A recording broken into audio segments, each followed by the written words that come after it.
find the magnitude of A and B if vector A plus B into vector A minus B is equal to 8 and the magnitude of A is equal to 8 times the magnitude of B. ಸರಿನಾ? So ಇಲ್ಲಿ ನಮ್ಗೆ ಇವಾಗ vector A ಮತ್ತು vector B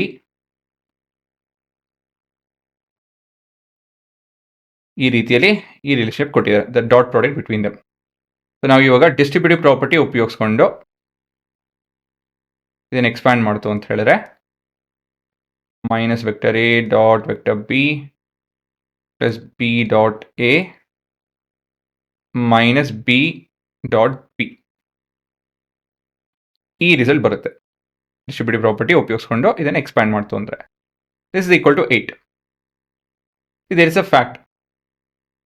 ಏನಪ್ಪ ಅಂತ ಹೇಳಿದ್ರೆ, if I have two vectors A and B, this is same as B and A. ಆಯಿತಾ? ಇದು ನಮ್ಮ ಕಮ್ಯುಟೇಟಿವ್ ಲಾ ವಿತ್ ಮಲ್ಟಿಪ್ಲಿಕೇಶನ್. ಇಲ್ಲಿ ಮಲ್ಟಿಪ್ಲಿಕೇಶನ್ ಆಫ್ ಆರ್ ಇಲ್ಲ ಅಂತ ಹೇಳಿದ್ರೆ ಡಾಟ್ ಪ್ರಾಡಕ್ಟ್ ಅಂತ ಹೇಳ್ಬೋದು. ಸರಿನಾ? So this will give us a number. ಯಾಕಂದರೆ ಡಾಟ್ ಪ್ರಾಡಕ್ಟ್ ಯಾವತ್ತಿನ ನಂಬರ್ ಕೊಡುತ್ತಲ್ವಾ, ಹೀಗಿರಬೇಕಾದ್ರೆ ನಾವು ಯಾವುದೇ ಆರ್ಡರ್ ಮಲ್ಟಿಪ್ಲೈ ಮಾಡಿದ್ರೂ ಅದೇ ಉತ್ತರ ಬರುತ್ತೆ. ಸೊ ಈ ಫ್ಯಾಕ್ಟ್ ಎಲ್ಲ ಗೊತ್ತಿರಬೇಕು. ಎಕ್ಸಾಂಪಲ್, ಇದು 10 ಕೊಡ್ತು ಅಂತ ಹೇಳಿದ್ರೆ ಇದು -10 ಕೊಡುತ್ತೆ. ಇದು 100 ಕೊಡ್ತು ಪ್ಲಸ್ 100 ಕೊಡ್ತು ಅಂದರೆ ಇದು -100 ಕೊಡುತ್ತೆ. ಹೀಗಿರಬೇಕಾದ್ರೆ ಇವೆರಡು ರಿಸಲ್ಟ್ ಏನಾಗುತ್ತೆ, ಸೇಮ್ ಇರುತ್ತೆ. ಹಾಗಾಗಿ ನಾವು ಕ್ಯಾನ್ಸಲ್ ಮಾಡ್ಬೋದು. ಇದು ಬಿಡ್ತು ಅಂತ ಹೇಳಿದ್ರೆ ಒನ್ ಮೋರ್ ರಿಸಲ್ಟ್ ಏನು ಉಪಯೋಗಿಸ್ಬೋದಪ್ಪ ಅಂತ ಹೇಳಿದ್ರೆ, dot product between the same vectors will give us the square of the magnitude of the vectors. So ಹೀಗಿರ್ಬೇಕಾದ್ರೆ ನಮ್ಮ ಉತ್ತರ a² - b² is equal to 8. ಇದರಲ್ಲಿ ನಾವು ಇವಾಗ if I substitute a is equal to 8b, ಸರಿನಾ? ಇಲ್ಲಿ 64b² ಬರುತ್ತೆ, ಇಲ್ಲಿ -b² ಬರುತ್ತೆ, is equal to 8.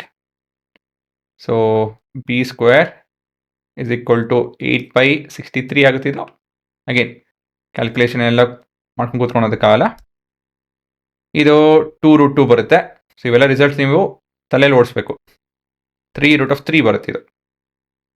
ಅದು ನಮ್ಮ vector A, sorry vector B's magnitude. Vectors A magnitude ಏನು ಬರುತ್ತೆ ಅಂತ ಹೇಳಿದ್ರೆ 8 times of this result, that is 16√2 divide by 3√3 units.